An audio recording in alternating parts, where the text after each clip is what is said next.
Bengaluru rave party కేసులో నిందితులను ఈ రోజు అధికారులు విచారించనున్నారు. ఇప్పటికే 8 మందికి నోటీసులు ఇచ్చిన పోలీసులు జ్యుడిషియల్ కస్టడీలో ఉన్న నిందితులను విచారించేందుకు కోర్టు అనుమతి కోరనున్నారు.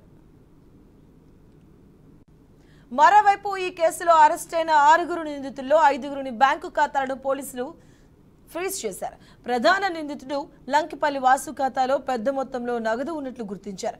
ఇక వారి ఖాతాలకు వచ్చిన నగదు వివరాలు తెలుసుకునేందుకు పోలీసులు ప్రయత్నాలు చేపట్టారు. ఇక రేవ్ పార్టీలో 103 మంది పాల్గొనగా వారిలో 86 మంది డ్రగ్స్ తీసుకున్నట్లు వైద్య పరీక్షల్లో వెల్లడైంది.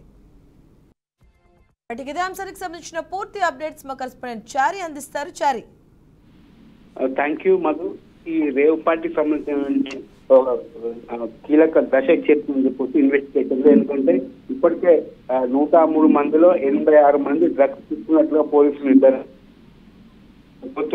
అలాగే 20 మందికి పాజిటివ్ వచ్చిందని చెప్పేసి వాళ్ళు నిర్వహించారు. అయితే ఏవన్గా ఉన్నటువంటి వాసు ఎవరైతే ఉన్నారో బర్త్డే పార్టీ జరుపుకోవడం కోసం అతను ఈ రేవ్ పార్టీ నిర్వహించినట్టుగా తెలిసింది. అయితే ఈ వాసు యొక్క అకౌంట్ కూడా తీసుకోవడం జరిగింది. వాసు ఎవరెవరికి అకౌంట్స్ టచ్ లో ఉన్నాడు, అలాగే సినీ ప్రముఖులు కావచ్చు, అలాగే రాజకీయ నాయకులు సంబంధించినటువంటి కుమారులు కావచ్చు, సంతానం కావచ్చు, వారితో కూడా ఎవరెవరికైనా ట్రాన్సాక్షన్ జరిపారని చెప్పి కూడా వారి అకౌంట్ వాసు యొక్క అకౌంట్ పై కూడా పూర్తి నిఘా వేయడం జరిగింది. అలాగే అరుణ్ కుమార్ కూడా ఏపీగా ఉన్నది. అరుణ్ కుమార్ అయితే చిత్తూరు జిల్లాకు చెందిన వ్యక్తి.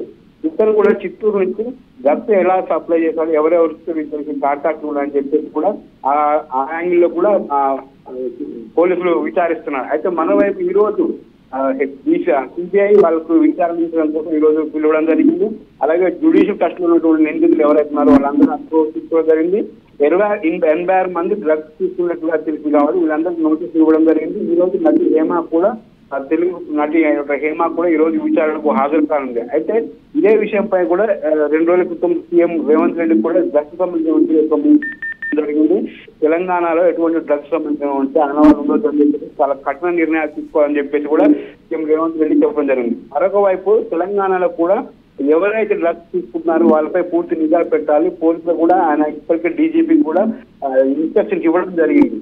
అలాగే పొరుగు రాష్ట్రాల నుంచి కర్ణాటక కావచ్చు, ఏపీ కావచ్చు, బార్డర్ లో కూడా చాలా కఠినంగా ఉండాలి. చెకింగ్ కూడా చాలా జాగ్రత్తగా చేయాలని చెప్పేసి సీఎం రేవంత్ రెడ్డి కూడా సూచించడం జరిగింది. మొత్తంగా ఈ రోజు మాత్రం ఇచ్చిన ఎవరైతే 86 మంది డ్రగ్స్ తీసుకున్నట్లుగా తెలియదో వాళ్ళందరికీ కూడా ఈ రోజు సిబిఐ విచారణ చేస్తుంది. నటి హేమ కూడా ఈ రోజు వెళ్ళబోతుంది.